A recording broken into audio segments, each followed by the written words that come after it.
Hi everyone, welcome to my channel. Today we are going to be reviewing the new Ulta Beauty and Harry Potter Ravenclaw eyeshadow palette.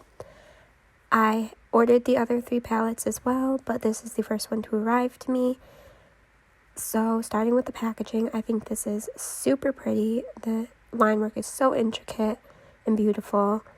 And then going on to the inside, again, sticking with that blue color theme is so pretty. And here are the 9 shades. We have a mix of cool tone neutrals with some fun pops of blue. And a lot of people have compared this to the ColourPop Elsa palette, which I do not own, but I will throw up some pictures so we can compare the two. Overall, I wouldn't say these two are exact dupes for each other. They do have a similar feel to them, but I do feel like they are different enough if you wanted to purchase both. I'm not saying go out and purchase both, but I do think there are quite a few differences between the two palettes. So before we get into the eye look, I'm going to start with some swatches. So first up is the shade Natural, and this is just your basic setting shade, super pigmented. Next is Fang, which is a cool tone gray color. This one did swatch a little bit streaky, but I am still interested to see how it performs. Next is Beauxbatons. This was super soft feeling, and the pigmentation and intensity is super pretty. Next up is Hedwig, which is a white color, but it's not pure white. It has a little bit of silver in it. It's super pretty as well. Next up is Pigwidgeon, and this is just a nice chocolatey brown matte shade. Next we have Ghost, which might be one of my favorite shades in this palette. It's this super pretty kind of gunmetal silver, I guess, and it just has a lot of dimension to it. Next we have Bark, which is a classic cooler toned brown shade.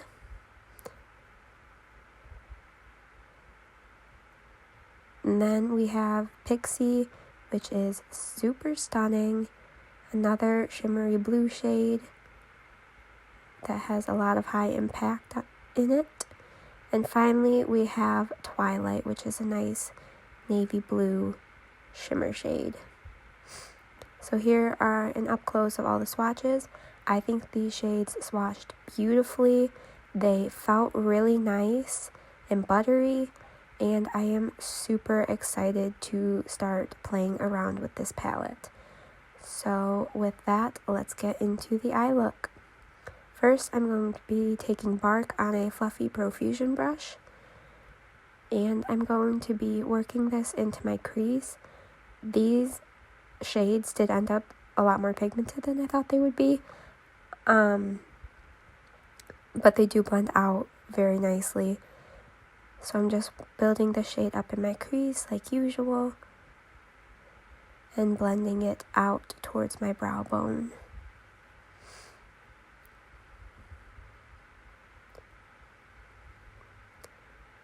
Next, I'm going to be taking Pigwidgeon, and this is on a smaller fluffy brush, and I'm going to be putting this lower in the crease to help deepen it up a bit. And once again, these shades are super pigmented to start out with, but they do blend out pretty nicely. I'm also going to be starting to wing this shade out in my crease. And it's going to look a little messy to start, but we will go back in and clean it up in a little bit. But first, just laying down that wash of color and blending it up. And I'm also going to go back in with the first brush just to help blend everything out. Next, I'm going to be taking my e.l.f. Camo Concealer and cutting the crease. And then I'm going to be taking the shade Ghost and putting this in the inner corner. And that concealer did help to clean up the outer edge as well. So I tried this on a dry brush to start over the tacky concealer, and it did look pretty, but I wanted a little bit more impact, so I'm going to be taking this on my finger and patting this onto the first half of the lid. And the shade is just super pretty. Next, I'm going to be taking Twilight on an e.l.f. small concealer brush. I'm going to be packing this on the outer corner, blending it in with the Ghost shade. And I'm just going to be following the line of the cut crease to create that sharp edge there. And again, blending it in with the silver shade on the lid. I'm going to be taking some more and following that line of the winged out portion, and then connecting it with the upper lash line to create a little sharp edge out there.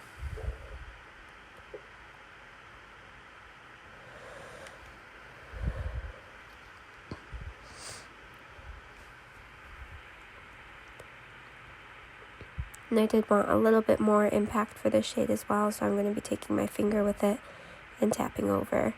Next, I'm going to be taking Fang on an e.l.f. smudge brush, and I'm going to be using this along my lower lash line. I just wanted to use some more shades, and I thought this would go nicely with the Ghost shade on my lid. So just run that along the lower lash line, very tight to the lashes.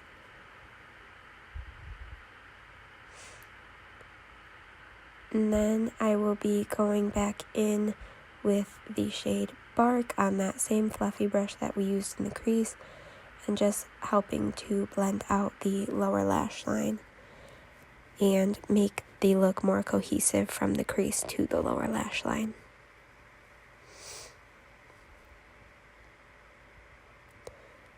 Next, I'm going to take Hedwig on a small e.l.f. brush, and I'm going to be putting this into my inner corner to brighten. The shade was super pretty, kind of a little bit chunky, but it wasn't too bad. It did have a slight bit of fallout onto my face. I'm also going to be putting this on my brow bone. You can see a little bit more of the glitteriness up here, so I wanted to go over it with my finger, just with nothing on my finger, to help blend it out. And I'm going to go add some mascara, and I'll be right back. Here is the final look. I really enjoy how this turned out. I think it is a great Ravenclaw look with the silver on the lid with the blue in the outer corner. I can't wait to play around more with this palette, and I have the other house palettes coming soon, so be sure to subscribe and stay tuned for those videos coming up. And let me know in the comments down below which Hogwarts house you are. I am actually Gryffindor, so I'm super excited for that video. And with that, I hope you all enjoyed. Please give this video a thumbs up, and I will see you all in my next video. Bye!